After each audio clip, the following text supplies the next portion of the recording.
Obrigado, Senhor, por esse mês de novembro, mês que nós começamos a celebrar a vida de todos os santos, todas as graças vocacionais que passaram na Santa Igreja, Senhor.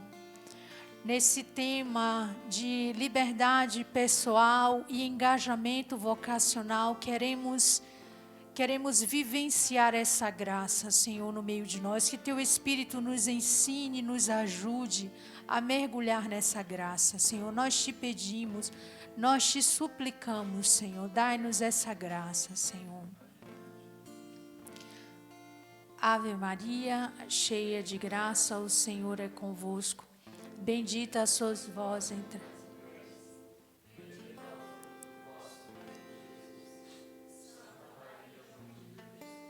Rogai por nós, pecadores.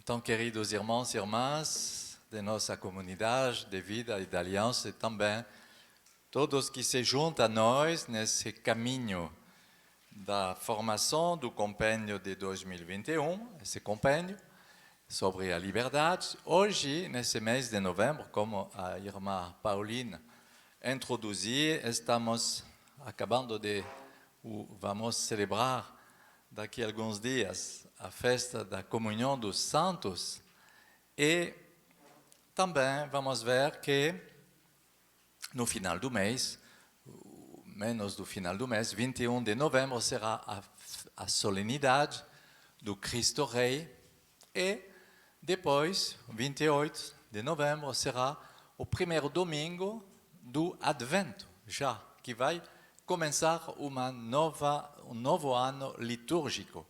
Então, esse mês de novembro é um mês muito importante na liturgia da Igreja, e que nos prepara à festa da Natividade do Senhor, a encarnação do Verbo, que será celebrado durante o Natal e será logo depois, um ano novo.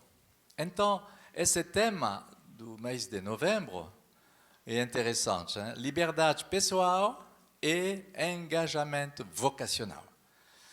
Liberdade pessoal e engajamento vocacional.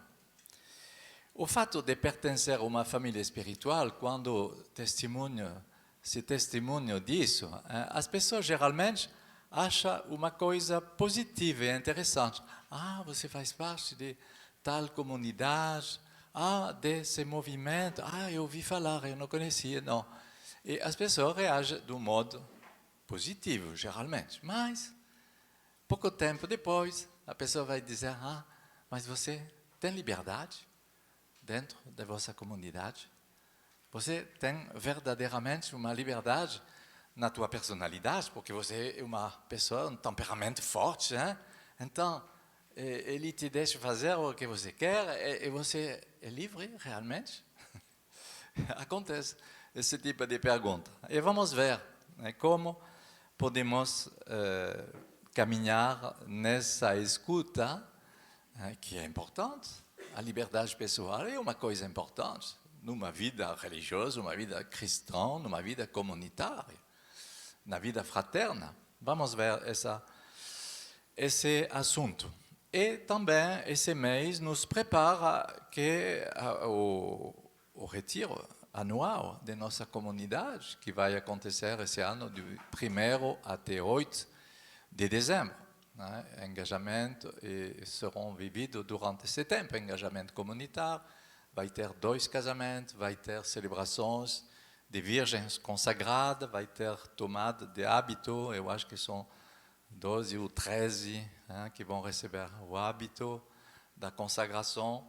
E não esquecemos de rezar também, de suplicar nosso Senhor pelo nosso bispo garante, Dom Alberto, que normalmente esperamos que ele será bem presente em Belém para participar desses eventos presenciais.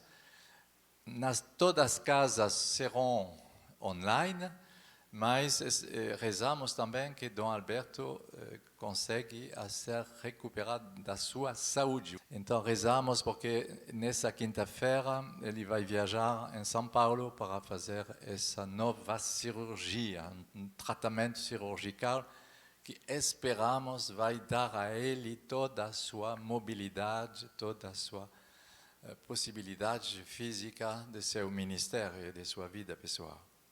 Então, voltamos ao nosso tema, liberdade pessoal e engajamento vocacional. A pessoa que tem medo e que pensa que em comunidade é uma vida e uma prisão, eu acho que se ela pensa isso, ela não tem chamado.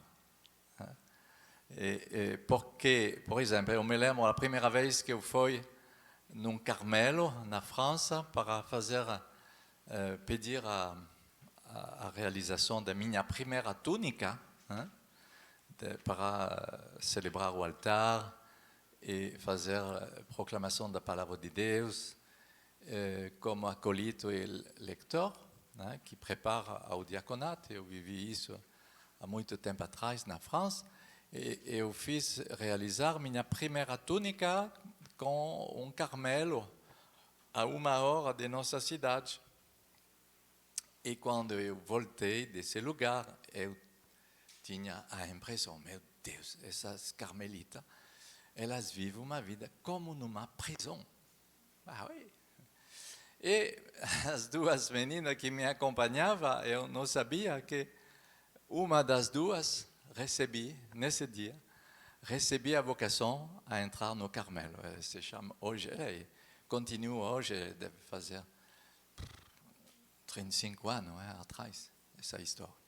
E ela continua como carmelita, se chama Irmã Isabel do Espírito Santo, mas ela me acompanhou e descobri, ela não conhecia, nunca foi num Carmelo. Ela foi encantada, como se ela descobriu a casa de seu esposo, e para mim foi um efeito de uma prisão, com as grades, carmelita antiga lá, bem tradicional. Por que eu tive essa reação? Porque eu não tenho chamada ao Carmelo. Claro. E por isso que eu disse, se as pessoas vos dizem, você é na prisão, na comunidade, você não deve se irritar, você não deve se chatear. Porque a pessoa que fala disso não tem esse chamado, ponto final. E não é uma coisa para criticar a vossa oração, a vossa vocação, não é uma coisa para criticar a comunidade ou não sei o quê. Você não deve reagir mal. É porque a pessoa não tem esse chamado. E devemos entender isso. Então, liberdade pessoal e engajamento vocacional é muito relativo ao chamado de cada um.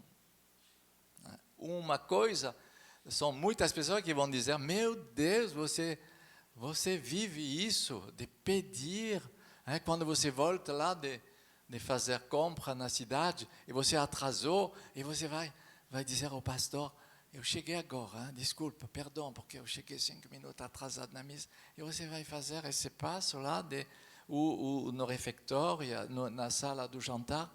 E sim, porque isso é bom, é normal. É a vida de família.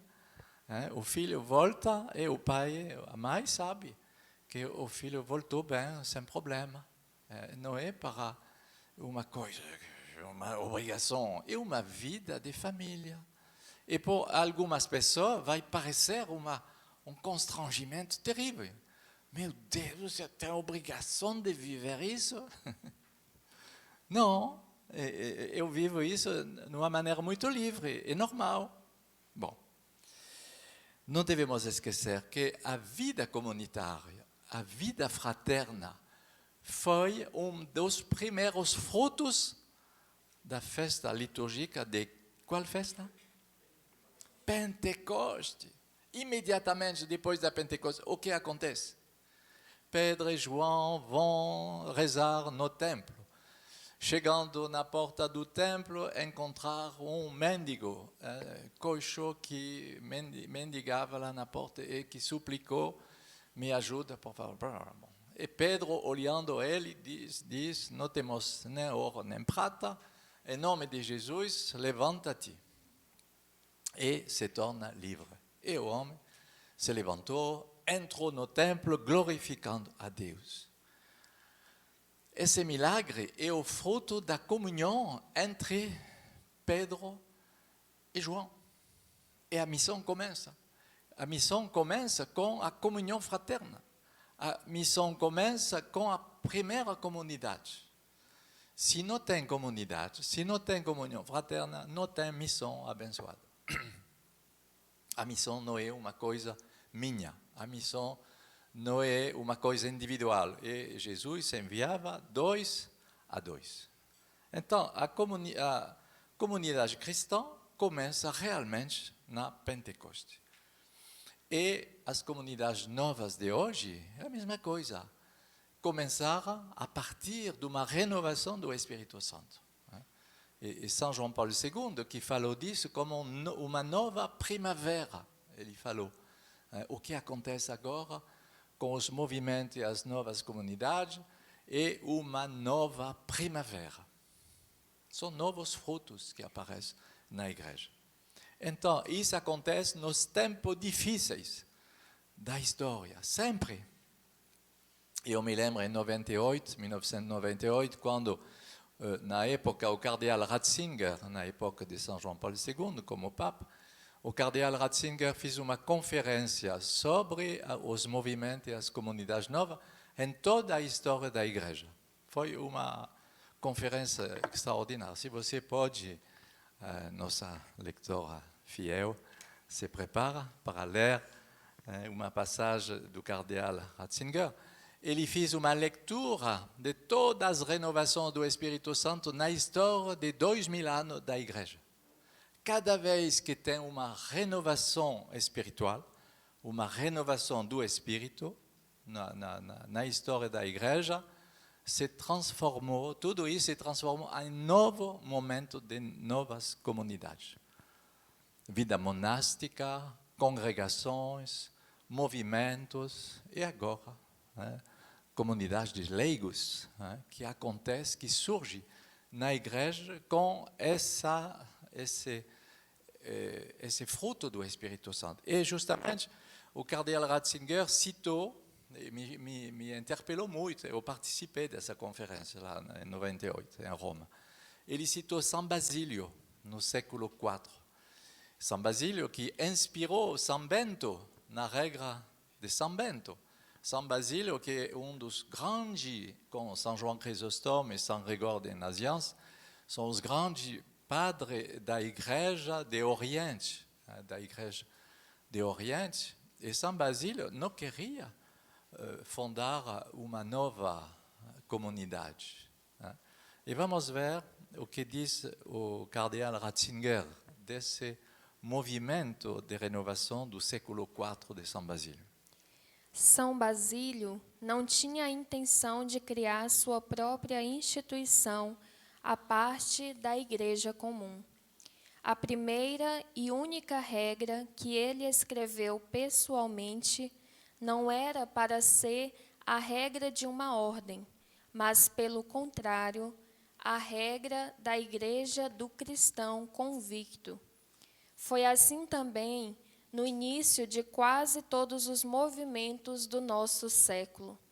Não estamos procurando uma comunidade em particular.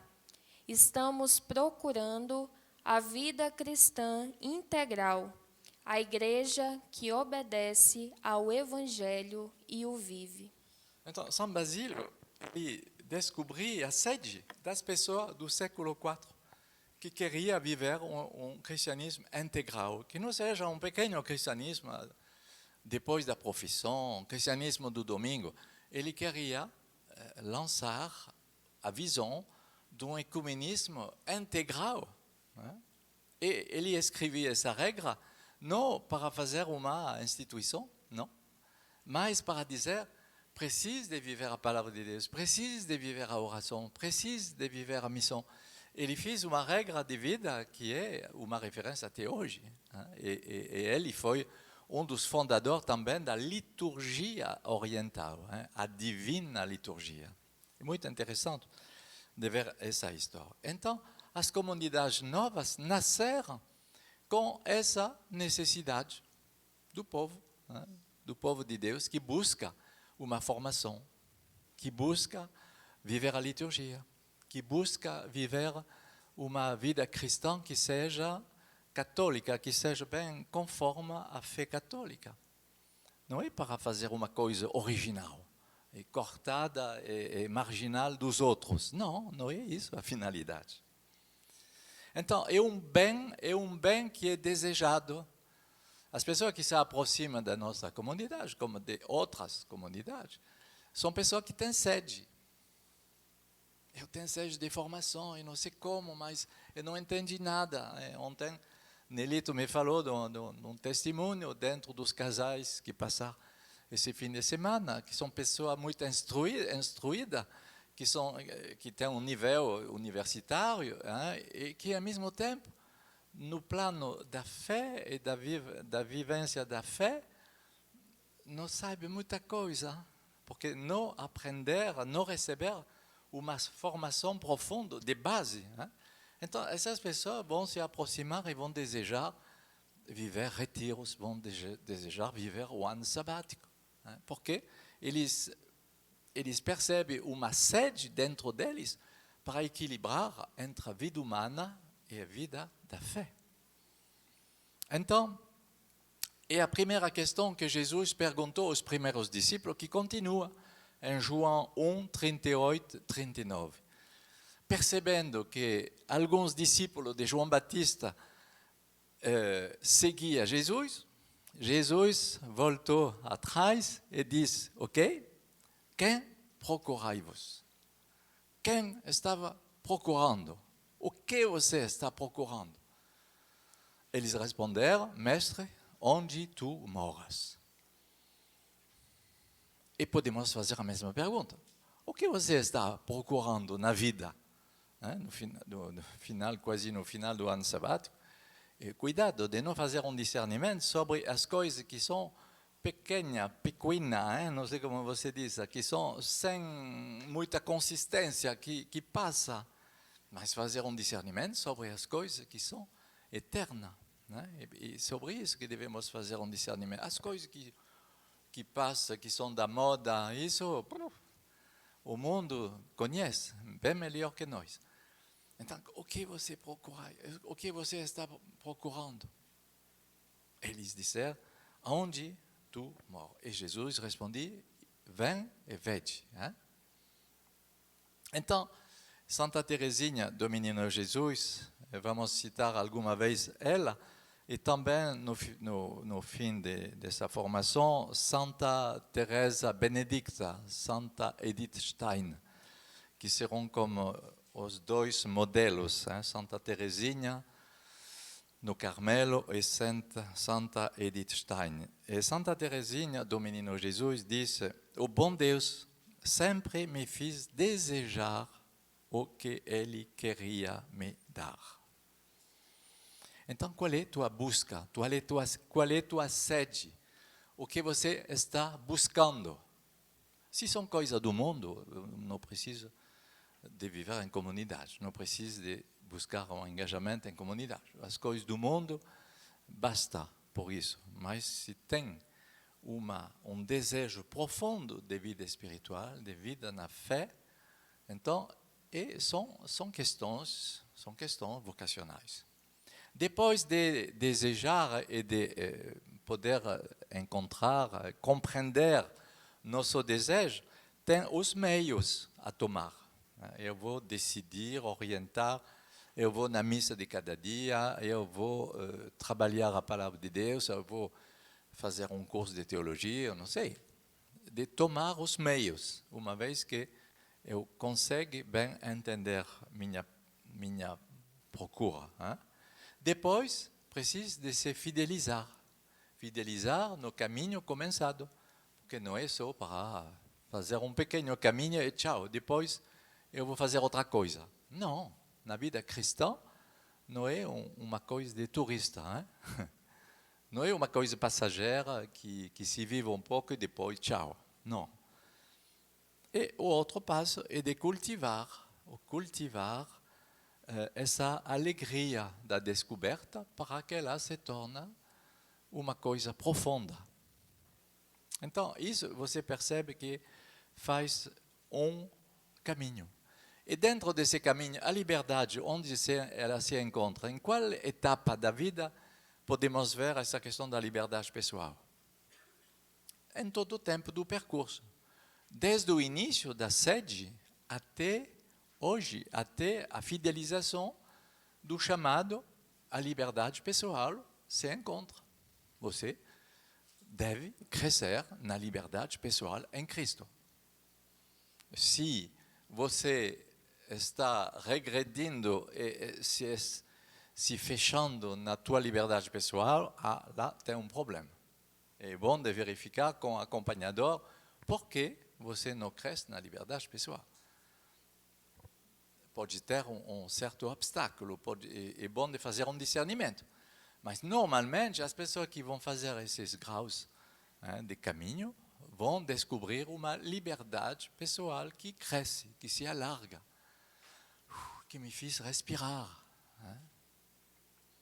Então, depois eu pensei nessa formação que seria bom de dar um pouco as grandes linhas de nosso caminho na comunidade Sementes do Verbo. Então, eu anotei 5 graus de caminho dessa liberdade vocacional. 5 passos, vamos ver. Isso se encontra a partir da página 540. Em primeiro passo, um encontro providencial. Muitas vezes vimos no Evangelho, nos Atos dos Apóstolos, tantos encontros providenciais. Você pode pensar Saulo de Tarso com a comunidade de Damasco, Ananias, que é com certeza o pastor da comunidade de Damasco, que foi um instrumento maravilhoso para o apóstolo Paulo. Bom, Pedro, quando ele vai em Jopé, ele descobre o Cornélio que vai se converter, que vão viver uma Pentecoste na casa de Cornélio. E a partir desse momento, Pedro vai descobrir que ele é chamado a ir a evangelizar os pagãos. E vai receber essa visão dos animais impuros, você se lembra, Atos 10.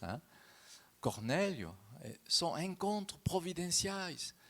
Paulo vai encontrar Priscila e Aquilas em Corinto. Paulo vai encontrar em Listra e Iconium, na segunda viagem missionária, vai encontrar Timóteo, que será seu filho na fé, depois Tito. Bom, cada vez são encontros providenciais. Então, você pode se perguntar, meu encontro com a comunidade Sementes do Verbo foi um encontro providencial? Sim? Não? Mais ou menos? Bom, não, mas não é para responder. Você sabe. Foi realmente providencial, porque eu não seria aqui senão. Bom, ok, providencial. Devemos prestar atenção aos encontros providenciais. Primeiro elemento. E depois, cuidar desse. Você pode dizer, bom, foi um encontro providencial, agora eu vou me engajar a voltar uma vez por ano em peregrinação, lá no Rio, ou em Manaus, ou na Casa Mãe, onde eu recebi uma efusão do Espírito Santo. Eu vou agora me engajar a ir uma vez por ano para fazer uma peregrinação. Isso é uma peregrinação. Desde os patriarcas da Bíblia, sabemos que a peregrinação é o lugar onde a pessoa, o homem de Deus, recebe grande graça. E depois, ele é chamado a voltar para agradecer. Pode ser isso. Você lá com Sementes do Verbo. Não precisa que seja engajado comunidade de vida ou de aliança. Pode ser simplesmente um retiro anual que você faz com essa comunidade. Depende da pessoa, depende do chamado. Ninguém é forçado. Mas é bom de verificar nunca eu escolheria essa comunidade, essas pessoas, nunca escolheria. Não, é possível. E outros que vão dizer, mas desde o primeiro dia eu me senti em casa. Bom, são dois tipos. Né? Um que vai dizer, meu Deus, não era dentro dos meus amigos esse tipo de pessoa. Eu não escolheria esse tipo de pessoa. Bom, ok, obrigado. Eu te agradeço. Mas é bom de saber a verdade.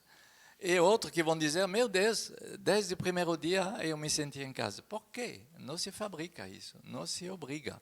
Ninguém vai manipular para que você seja assim. Entende? Então, a liberdade interior deve ser verificada. Foi uma coisa interior, uma evidência. Ok, tá bom. Segundo elemento, a obra da graça.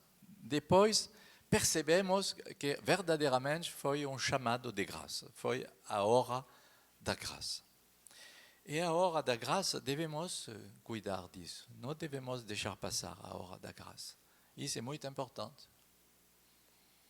Quando dizemos, como o patriarca Jacó, Gênesis 28, 16, quando ele foi em Betel, ele construiu um altar para agradecer a Deus, dizendo, o Senhor estava aqui e eu não sabia. O Senhor estava presente nesse lugar, eu não sabia. Então, de perceber a ordem da graça. É claro que se você é chamado pela graça de Deus na comunidade Sementes do Verbo, você deve fazer verificar isso com um responsável, uma pessoa que é garante dessa vocação dentro da comunidade. Por exemplo, se eu tenho um chamado a ser Shalom, a comunidade Shalom, bom, eu vou verificar isso com um responsável, um representante da comunidade Shalom. Não é o diácono Jorge nem Nelito que vão dizer se você tem, não são eles que vão te discernir, nem te confirmar numa comunidade que não é a nossa comunidade. Exatamente. Você entende? Quer dizer. Então, se você tem um chamado a Sementes do Verbo, você vai poder pedir a um responsável da comunidade para ver se é uma confirmação, se são os elementos que correspondem a essa vocação. A pedagogia de Deus, eu anotei, se revelou de uma maneira bem luminosa na vida de Santa Edith Stein. E vamos ver o que ela diz, justamente. Ela recebeu o nome de Santa Teresa Benedicta. E ela dizia que no seu temperamento natural, ela utilizava uma palavra de sua própria mãe que dizia: o que queremos, podemos. Engraçado. O que queremos, podemos.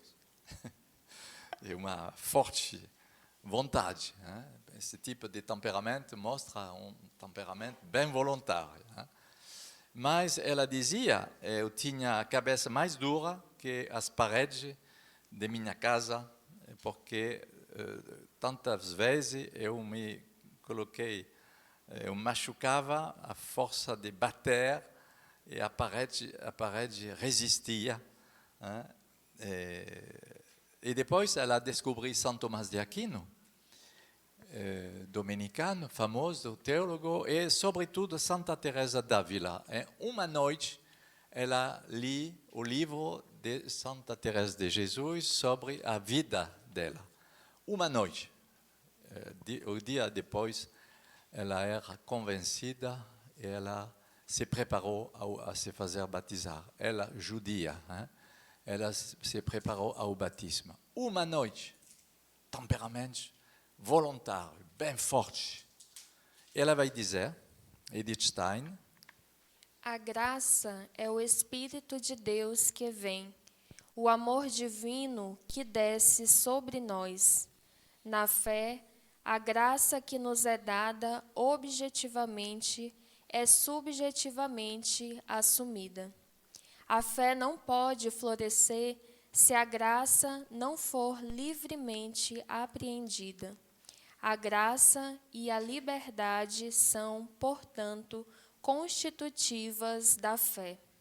Você tem lá, nessa passagem, talvez você não percebe, hein? Mas você tem uma definição da graça de Deus. Muitas vezes utilizamos isso. Foi um dom da graça. Foi a graça de Deus. Alguma vez é um pouco exagerado, hein? Nossa maneira de interpretar. Quando voltamos de missão, ou não sei. Hein? Mas lá você tem como uma definição da graça de Deus. Objectivamente dada. Se é dada objetivamente, é sério. Hein? E subjetivamente assumida. Uma coisa é de perceber e de tocar a graça, uma outra coisa é de assumir, subjetivamente. O que você vai fazer agora? Se você receber essa graça, você deve corresponder a ela e você deve obedecer a ela. Você deve trabalhar esse assunto. Senão, você vai perder tudo. Objectivamente dada e subjetivamente assumida. A graça e a liberdade são constitutivas da fé. É engraçado. Tua liberdade interior vem da fé ou não? Então, se vem da fé, você não precisa de ter X condições. Eu quero fazer férias no momento de agosto. Eu quero encontrar minha prima. Eu devo ir participar do casamento de meu cunhado. Não sei o que. Esse tipo de coisas que são tão condicionais. Bom, você vai fazer tudo isso dizendo, se Deus quer, né? Depende da graça de Deus. Ok. Lá começamos a entrar, mas são alguma vez pessoas que são tão condicionadas, são comunitárias, ok, mas o fato de ser comunitário não faz tudo. São tão condicionadas com o que elas querem, que, meu Deus, a comunidade não consegue acompanhar tudo isso. Hein? Mas eu não posso te prometer que você vai fazer todos os desejos que se encontram no teu caminho. Precisa de distinguir o que são da graça e que você vai assumir, ok? E o que são coisas passageiras que não vão dar certo. Terceiro ponto é a etapa da encarnação do chamado. Um dia precisa de entrar na encarnação. E isso que são os primeiros engajamentos, por exemplo. Não tem amor verdadeiro sem engajamento. Hoje é muito moderno que os jovens não querem se engajar, mas querem um matrimônio vivido na liberdade total, sem engajamento, mas não é um amor cristão. Um amor que não se engaja não é um amor cristão. É um amor muito leve, muito subjetivo, que não quer enfrentar uma promessa de futuro. Então, que é imediatista. Eu amo, então, durante o fato que eu amo no imediato, eu vou continuar. Mas se não funciona mais, não vamos continuar. Meu Deus, mas isso não é cristão. Então, é a encarnação do chamado, a encarnação da vida do discípulo. Se alguém quer me seguir, que se tornar meu discípulo, que ele renuncie a si mesmo, carregue a sua cruz e que me segue. Marcos 8, 34. Seguir uma espiritualidade, seguir um carisma, seguir uma regra de vida, uma comunidade. Isso é necessário, como dizemos essa manhã com os companheiros. A vida comunitária supõe o renunciamento de cada um. Imagine uma comunidade, vamos tentar de fazer uma comunidade onde não tem nenhum renunciamento. Será um inferno, irmãos e irmãs. Se ninguém nessa comunidade quer renunciar a si mesmo, será um inferno.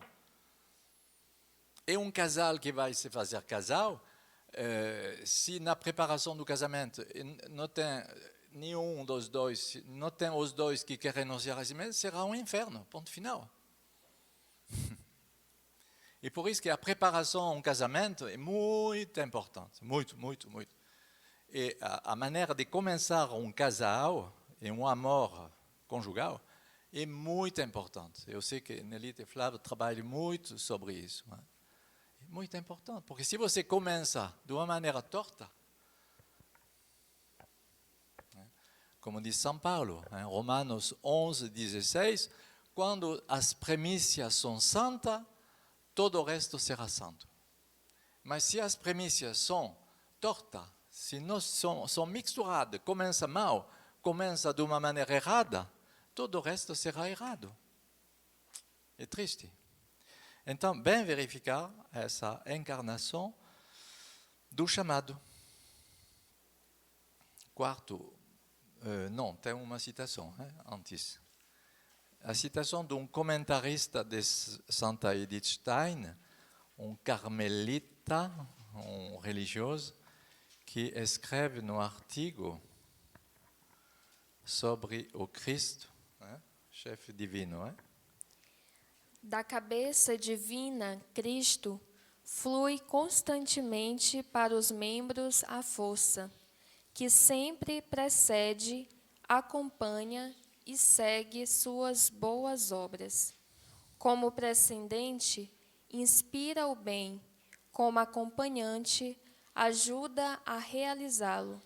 Como seguidora, é a multiplicação da graça, que deve ser considerada como o salário do bom trabalho.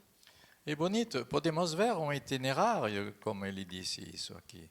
A partir da cabeça, Cristo jorre constantemente pelos membros a força que precede, que acompanha e que segue as boas obras. O Senhor não vai nos lançar e nos abandonar. A graça de Deus precede, ela inspira o que é bom. Depois ela ajuda a realizar esse bem. E depois ela vai multiplicar. Então, é isso que devemos bem ver. Deus não vai te abandonar no meio do caminho. Deus está trabalhando para te ajudar e te falar nesse momento. Depois, quarto grau, são 5. Chamamos essa etapa a terceira de discípulo. E depois, vamos ver que vai passar de discípulo a filhos e filha. Isso que vivemos na comunidade de vida. O engajamento como filho e filha de 3 anos. Eu não vos chamo mais servo, porque o servo não sabe o que faz seu mestre. Eu vos chamo amigo. Essa amizade que faz entrar numa intimidade de filho e filha de Deus. É bem diferente do discípulo, do servo, que faz o que ele quer, o que ele deve fazer, ponto final, eu fiz o que o Senhor me mandou, bom, ponto final, eu vou receber meu salário.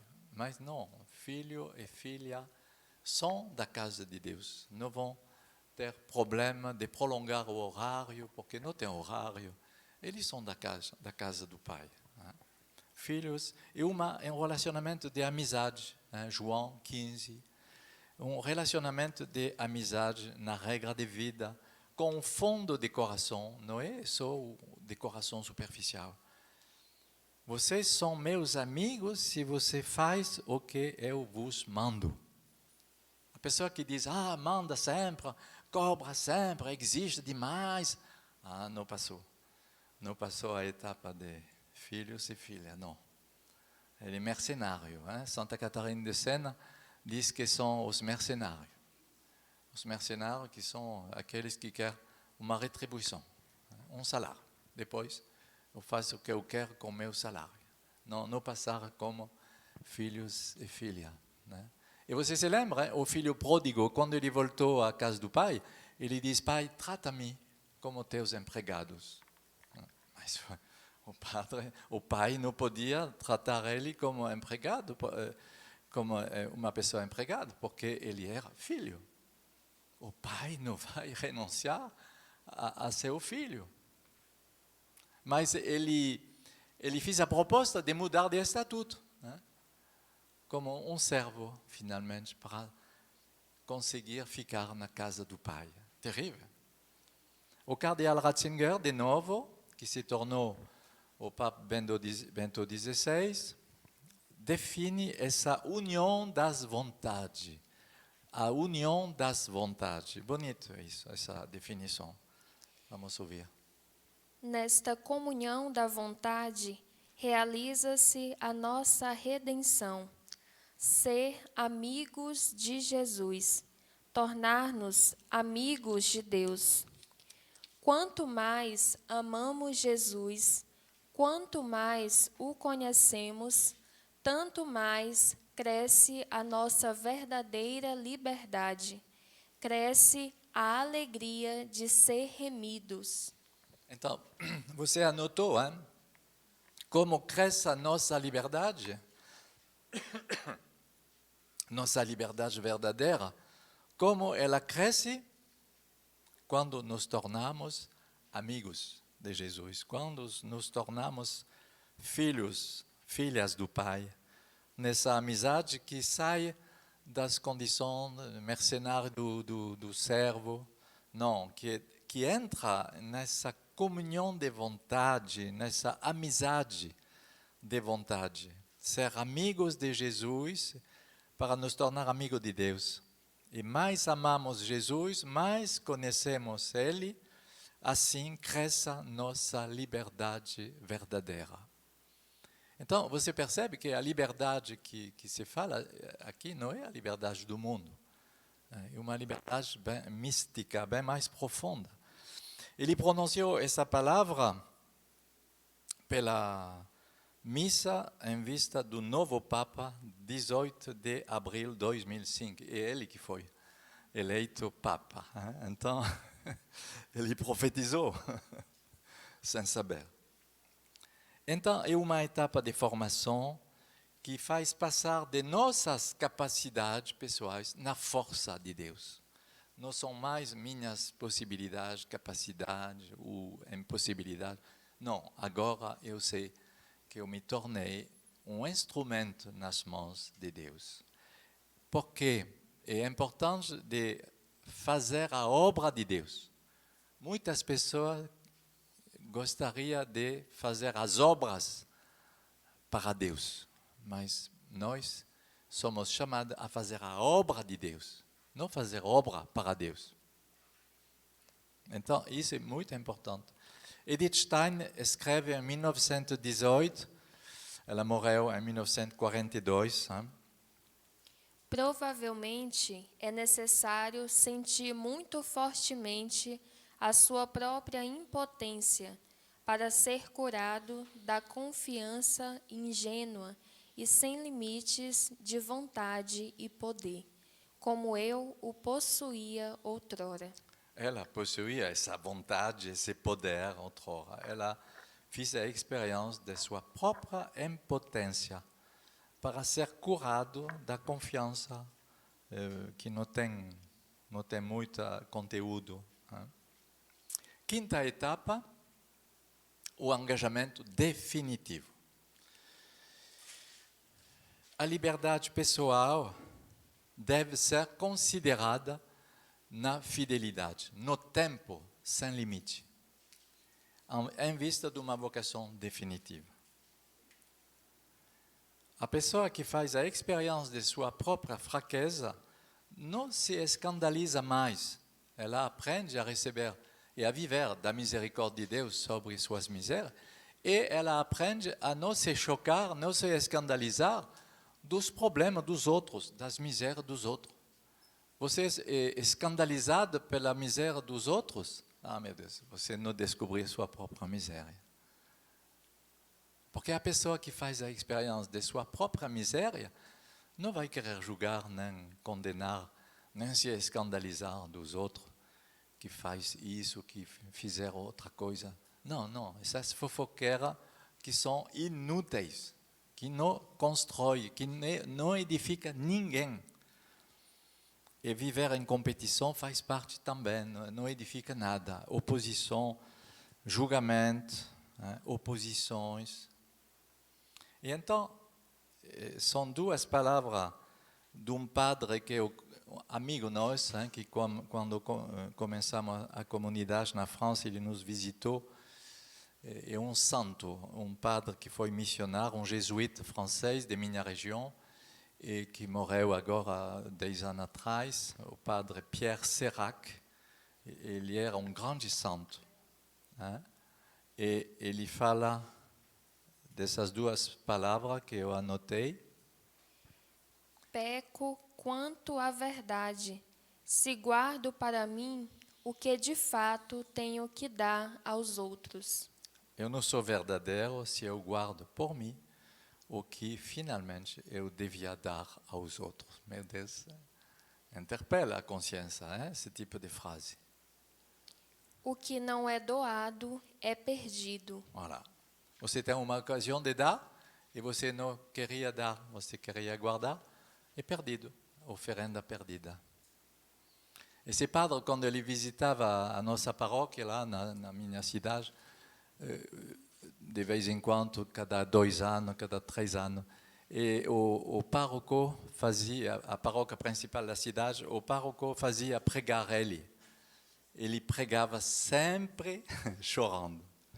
As pessoas eram acostumadas, ele vai chorar, ele vai chorar, ele vai chorar. Ele não podia falar dos pobres da Índia, que ele cuidava, ele tinha 50, 60 mil crianças que ele ajudou. Uma obra de criança maravilhosa. Se nós não fundamos a comunidade Sementes do Verbo no Brasil, eu acho que seria lá, na Índia, para ajudar a obra desse padre, que faleceu agora. Ele era bem velho quando começamos a comunidade. E ele não podia falar dessa obra e de seus irmãos, de seus filhos, sem chorar. Ele recebia uma oferenda enorme cada vez na missa, porque as lágrimas dele provocavam padrinho. Outro ponto para avançar agora, porque finalizamos o primeiro capítulo e esses 5 pontos, como você fez a comparação, liberdade pessoal e engajamento. Uma vida em comunidade é para aprender a morrer.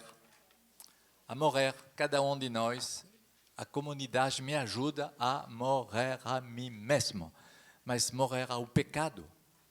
Fazer morrer o homem velho. Quando eu morava no mundo, meus vizinhos da residência não se preocupavam de meu homem velho. Ele não tinha nada a ver com isso, e não se preocupava com isso. Uma comunidade me ajuda a fazer morrer o homem velho, para que o homem santo se desenvolva, cresce. Você não pensou nisso? Se não temos uma estrutura fraterna, mística que nos ajuda, não vamos fazer progresso. Vamos estagnar, vamos ficar parados. E somos chamados a avançar. Eu não anotei no compêndio, mas você pode anotar Romanos 14, 7. Romanos 14, 7. Ninguém vive para ele mesmo. Do mesmo modo, ninguém morre por ele mesmo. Somos chamados a viver e a morrer numa fecundidade espiritual. E então, Santa Teresinha do Menino Jesus se preocupava, ela sabia que ela vai morrer, mas ela dizia à sua madre, Madre, é o fim da minha vida, eu não sei como eu vou fazer para morrer. Nunca eu vou saber morrer. Mas é verdade, é uma questão. Não sabemos morrer. E mesmo também morrer a nosso homem de pecado, nosso homem velho, não sabemos. Edith Stein descobriu o sentido do final de sua vida, porque ela sabia que ela risca de morrer, que os nazistas vão fazer ela presa como milhares de judeus. Você sabe quantos judeus morreram durante a Segunda Guerra Mundial, exterminados pelos nazistas? Hein? Você sabe quanto? Hein? Entre 5 e 6 milhões. Não é o, como se diz, a pandemia. A pandemia. Entre 5 e 6 milhões que morreram nos gases, nos campos de concentração, foi exterminado pela única razão que eles eram judeus. Terrível. Ela morreu, e ela sabia que ela vai morrer, Edith Stein. E ela diz que ela descobriu a oferenda de sua vida como intercessão pelo povo judeu. Ela descobriu o sentido de sua vocação. Nós também podemos descobrir isso, de oferecer minha morte pela comunidade Menzover, mas também pela minha família. Pode ser várias oferendas para salvar a união, a unidade de minha família, de não sei quem. É muito importante. Ela diz, ela escreveu a uma religiosa essas palavras. Entendi sobre a cruz o destino do povo de Deus, que já estava sendo anunciado. Pensei que aqueles que entendessem que se tratava da cruz de Cristo deveriam tomá-la sobre si em nome de todos. Esse holocausto de 5, 6 milhões de judeus exterminados, ela descobriu que era uma participação da cruz de Cristo. É importante isso, é impressionante. Eu entendi a cruz no destino do povo de Deus. Ela percebeu que era uma cruz misteriosa que o povo judeu estava vivendo. Bonito. E então ela vai unir com sua vocação, Edith Stein vai unir esse mistério de Israel com o mistério da cruz, com sua vocação de carmelita. É muito interessante. E ela vai descobrir que ela se considera como uma nova Esther. Esther que foi a rainha que fez várias vitórias com o povo judeu, ela se descobre como uma nova Esther. Pobre, impotente, pequena, mas o rei me escolheu. Grande e misericordioso, é grande reconforto. Ela vai morrer no 9 de agosto de 1942 em Auschwitz, com sua própria irmã Rosa, e comentarista vai dizer, com sua força natural, ela não podia viver isso de uma maneira santa, impossível. Ela era uma força terrível, forte. Pode ler? Com sua única força natural, ela só poderia ter se rebelado contra sua própria morte injusta. Mas na força do Espírito e em comunhão com a cruz de Cristo, ela morreu por seu povo e encontrou ali verdadeiro brilho da força divina, a ressurreição para a verdadeira vida, a vida eterna. É comentarista carmelita que disse isso. É muito lindo são essas palavras, né? E eu encorajo você a bem meditar sobre essa vida. Ela foi declarada por João Paulo II como padroeira da Europa. Ela faz parte dos padroeiros da Europa, Santa Teresa Benedicta. Então, agora, para concluir, vamos falar de nossa verdadeira liberdade pessoal, que é repouso em Deus. Nossa liberdade não é repouso das férias, nem em família, nem na minha terra, nem não sei o quê. Não, minha total e profunda liberdade é repouso, santo abandono em Deus. E vamos ler com muita atenção o que significa esse repouso de abandono em Deus, segundo justamente Santa Edith Stein. Ela escreveu isso quase 25 anos antes de sua morte. Não sei, ela não era batizada em 1918.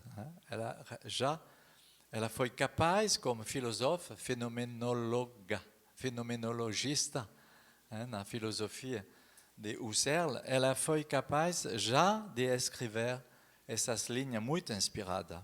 Vamos ouvir. Existe um estado de repouso em Deus, de total suspensão de toda a atividade do Espírito, no qual não se podem conceber planos nem tomar decisões, nem fazer nada, mas onde, tendo-se colocado todo o futuro na vontade divina, nos abandonamos ao nosso destino. Experimentei um pouco esse estado, a seguir a uma experiência que, ultrapassando as minhas próprias forças, consumiu totalmente as minhas energias espirituais e me subtraiu toda a possibilidade de ação. Comparado com a paragem da atividade por falta de força vital, o repouso em Deus é qualquer coisa de novo e de irredutível. Primeiro é o silêncio da morte. Depois nasce um sentimento íntimo de segurança, de libertação de tudo o que é preocupação e responsabilidade em relação ao agir. E enquanto eu me abandono a este sentimento, eis que começa pouco a pouco a encher-me uma vida nova, que começa pouco a pouco a preencher-me, sem nenhuma pressão sobre a minha vontade e que me vai empurrar para novas realizações. Este afluxo vital parece emanar de uma atividade e de uma força que não são minhas e que, sem me violentar, torna-se ativo em mim. A única primícia necessária para tal renascimento espiritual parece ser essa capacidade passiva de acolhimento que reside no fundo da estrutura da pessoa. Alguns anos atrás, na renovação carismática internacional, se vivia essa experiência do repouso no espírito. Foi uma passagem um pouco rápida, finalmente, não foi muito aprofundada. Mas eu acho que você tem lá, nessa citação, realmente a descrição de um verdadeiro repouso em Deus. Repouso das potências, repouso de nossas vontades, repouso de nossas atividades, abandonada completamente a Deus. Então, eu espero, por cada um de vocês, que vocês vão fazer essa experiência. O próprio Padre Jacques, quando ele recebia a efusão do Espírito Santo, ele fez essa experiência. Ele recebia a oração dos irmãos, recebia algumas profecias, foi muito importante por ele, como padre operário, na sua vida. E começou um grande caminho de renovação espiritual profunda nele. E depois, ele foi dormir à noite. E quando ele acordou, ele disse, meu Deus, eu passei a mais bonita noite de minha vida. Meu Deus, eu me sinto descansado, eu me sinto repousado completamente. Ele olhou o relógio, ele disse, eu dormi 5 minutos. Ele fez uma experiência do repouso em Deus, que não é o repouso quantitativo que nós podemos desejar ou buscar segundo o mundo, mas ele fez uma experiência realmente de repouso em Deus. Então, eu desejo por cada um de vocês essa experiência um dia de repouso de nossas energias, ações, potência em nós, a fim que todo o nosso ser pertence realmente, em espírito, em verdade, a Deus. E uma experiência de fé, uma experiência mística, que eu desejo a cada um de vocês, e a mim também. Vamos só rezar com essa graça, né? Vamos ficar de pé.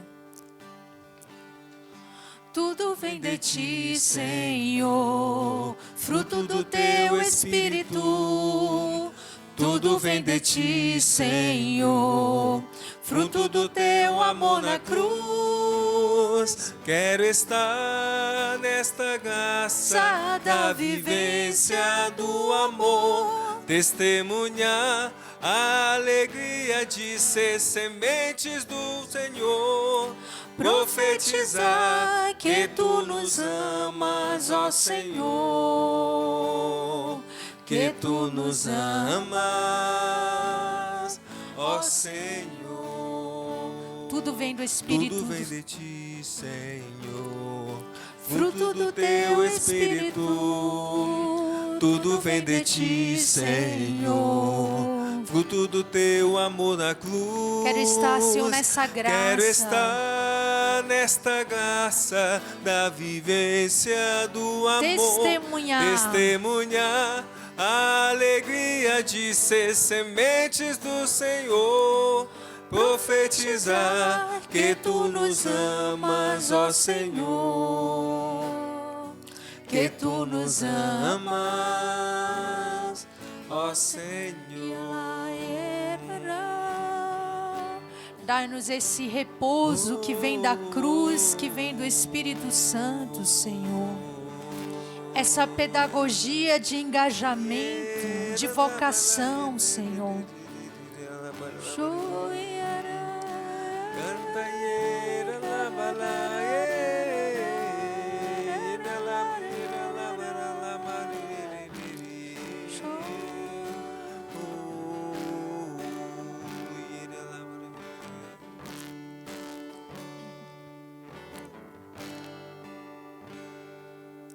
Obrigado, Senhor, pela riqueza desse testemunho, Senhor, daquela que encontrou Deus, o repouso em Deus, por se engajar, Senhor, por se comprometer, por renunciar, por fazer esse caminho, por pronunciar engajamentos. Ela era carmelita. Por fazer caminhos com Deus. Dai-nos essa graça de crescer, de avançar de etapa em etapa, Senhor. Nós te pedimos isso com o teu Espírito Santo e com tua graça, Senhor. Ave Maria.